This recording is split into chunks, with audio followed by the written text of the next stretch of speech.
না বাঁচাবে আমায়, মারবে কেন তবে? প্রতিবাদেও ভরসা সেই রবীন্দ্রনাথ।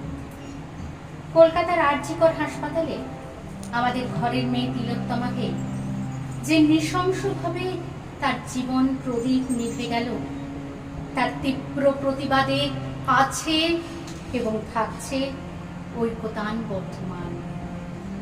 অগ্নিদেবতার কাছে আমাদের প্রার্থনা, তোমার শিখাটুকু আমরা যেন আমাদের ভেতরে জাগিয়ে রাখতে পারি ততদিন, যতদিন না অভয়ার বিচার হচ্ছে।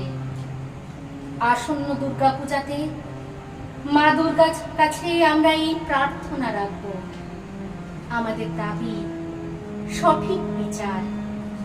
এই প্রার্থনা রাখতে আমরা গানে গানে মাকে আহ্বান করছি, তুমি ধরাধামে এসো মা, সুবিচার দাও।